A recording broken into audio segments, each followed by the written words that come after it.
నుంచి మా తాత ముత్తాతల నుంచి ఇక్కడే పెరిగి ఇక్కడే పుట్టి పెరిగినాం ఇదే ప్రాంతంలో. ఈ కొండ అనేది మేము చిన్నప్పటి నుంచి ఒక ఎఫెక్షన్ మాకు, దాన్ని చూస్తూ పెరిగాం మేము. కాబట్టి ఇది మాకు చాలా బాధగా అనిపిస్తుంది. తర్వాత బద్రీపేట విలేజ్ అనేది 1.4 km అని చెప్పారు సారు. అంత ఉండదు సార్, ఒకసారి మీరు మనం నడిచేనే వెళ్ళిపోవచ్చు. ఒక 1/2 km ఉంటుంది, 600-700 meters ఉంటుంది సార్. ఈ మధ్య రీసెంట్గా కిడ్నీ వ్యాధిగ్రస్తులు అని చెప్పి ఒక బద్రీపేట విలేజ్ వార్తల్లో బాగా నిలిచింది, పాపులర్ అయింది. ఆ వ్యాధిగ్రస్తులు దాదాపు 30 పైచీలకు ఉన్నారు. ప్రజెంట్ అందరూ కూడా కేజీహెచ్లో ట్రీట్మెంట్ తీసుకుంటున్నారు. ఎందువల్ల తీసుకుంటున్నారు అనేది ఇప్పటివరకు ఎవరికీ తెలియదండి. ఏమంటే అధికారులు చెప్పారు ఉద్దానం కిడ్నీ సమస్య కూడా ఇంకా సమస్య తెలియలేదు ఎందుకనేది, దీనికి ఇంకా తెలియదని చెప్తున్నారు సార్. మీరు ఒకసారి చూడండి సార్, ఇదే ప్రాంతంలో మా పశువులు కానీ మేకలు కానీ అన్నీ ఇక్కడే పెరిగి బతుకుతున్నాయి. ఈ మామిడి తోటలన్నీ ఇక్కడే ఉన్నాయండి. మా ఊరు ఇది ఎత్తు ప్రాంతం సార్. మా ఊరు డౌన్లో ఉంటుంది, 600-700 meters. ఒక 70 గ్రామాలు ఉంటాయి సార్, అదే 70 ఫ్యామిలీస్. తర్వాత ఈ 70 ఫ్యామిలీస్కి ఇక్కడ మనం దుమ్ము ధూళి వస్తే పొల్యూషన్ అనేది విలేజ్ మీదకి రాదని చెప్తున్నారు. ఏదో ఆల్టర్నేట్ చేస్తూ ఉన్నారు. అది ఎంతవరకు నిజమనేది ఎవరు నమ్మశక్యంగా లేదండి అది.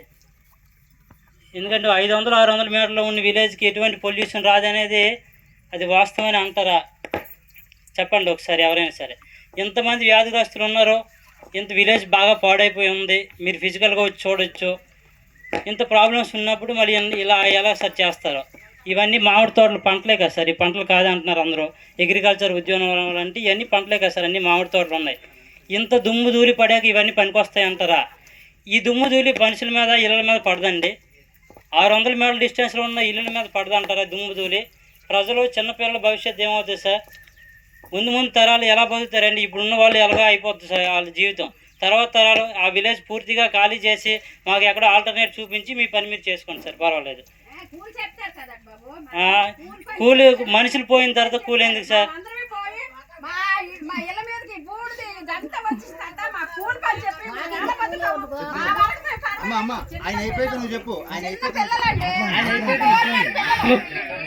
ఇక్కడికి విచ్చేసిన అధికారులందరికీ నమస్కారములు, ప్రజలందరికీ నాకు ధన్యవాదములు. ఇక్కడికి వచ్చిన 70% జనం బద్రీపేట గ్రామస్తులు కాదు, అసలు రెడ్డిపల్లి పంచాయతే కాదు. బద్రీపేట గ్రామం, నరసింగరావు, కోండ్రు నరసింగరావు నా పేరు. సార్ మాట్లాడారు ఒక విషయం, నదులు కానీ వన్యప్రాణి సంరక్షణ కేంద్రాలు కానీ లేవన్నారు, జూ పార్కులు ఏమి చుట్టుపక్కల లేవన్నారు. అంతే జంతువులకునే విలువ కూడా బద్రీపేట గ్రామస్తులకి కనీసం లేదా? ఇక్కడ నరసింగరావు రాసుకోండి, కోండ్రు. ఇతను మాట్లాడారు, ఇక్కడ చదివేటప్పుడు మాట్లాడారు, గుర్తుందా? వన్యప్రాణుల సంరక్షణ కేంద్రం ఏమి లేవు, లేకులు సరస్సులు లేవు, నదులు లేవు, ఏమని లేవని చెప్పారు, అడుగులు లేవని చెప్పారు.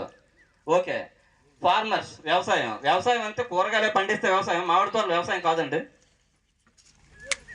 గత 4 నెలలుగా 3 నెలలుగా నాకు తెలిసినంత వరకు మీడియా మొత్తం, కలెక్టర్ గారు వచ్చారు, చిన్నసీన్ వచ్చారు, గంటాసీన్ వచ్చారు, ఎమ్మెల్యేలు అందరూ వచ్చారు బద్రీపేట గ్రామానికి. కిడ్నీ ప్రాబ్లమ్స్, ఆ ప్రాబ్లం తేల్చేస్తున్నారు చెప్పారు. ఆ 3 రోజులు అడబెట్టి చేశారు, ఊర్లో సున్నాలు చేశారు, వెళ్ళిపోయారు రాజకీయ నాయకులు అందరూ కలిపి వాళ్ళ స్వార్థం కోసం. అదే క్లియర్ అవ్వలేదు, దానికి ప్రాబ్లం క్వారీ అని చెప్పారు, వెంగమాంబ క్వారీ అన్నారు ఆ రోజు.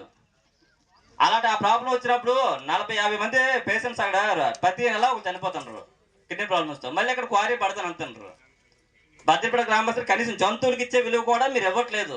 ఎవరి స్వార్థం వాళ్ళది, రాజకీయ నాయకులు కానీ ఎవరో కానీ మొత్తానికి. ఎందులో జాబులు అంటున్నారు, క్వారీలో జాబులు ఏముంటాయి చెప్పండి? అంతా మిషనరీ, పూర్తిగా మిషనరీ. ఇప్పుడు అడ్వాన్స్ టెక్నాలజీ మిషనరీ అని చెప్పి అతను మాట్లాడారు, ఆల్రెడీ సార్ మాట్లాడారు. అడ్వాన్స్ టెక్నాలజీ మిషనరీ అంటే ఓకే, మిషన్ ఒక 500 మంది చేసే పని ఒక రోజు చేసి పడుతుంది. క్వారీలో మనుషులకి పని ఏముంటుందండి? దుమ్ము ధూళి తప్ప ఏమి ఉండదు. బద్రీపేట గ్రామాన్ని ఒకసారి చెక్ చేయండి ఎంత దూరం ఉందో కనీసం. ఈ తోటలు అన్ని నాశనం అయిపోతాయి. ఇక్కడికి వచ్చే వాళ్ళు చాలా మంది మా గ్రామస్తులు కాదు. అంటే మాకు ఆల్టర్నేటివ్ ఇంకేం చూపించండి బద్రీపేట గ్రామస్తులకి. ఇక్కడ మీరు ఉండడానికి వీలు కాదు, మొత్తం మేము తీసుకుంటాము అని ఒక రేటు పెట్టి తీసేసుకోండి. అప్పుడు గ్రామస్తులు అందరూ ఇంకో వేరే దగ్గర పంపించండి, అప్పుడు కట్టుకోండి, ఏదైనా పర్వాలేదు, కాదనట్లేదు మేము. దీన్ని మ్యాక్సిమం ఆపుతారని అధికారులందరికీ మాకు విన్నపం. మరి ఏమనుకుంటారు మీరు, మీ ఇష్టం అంటే.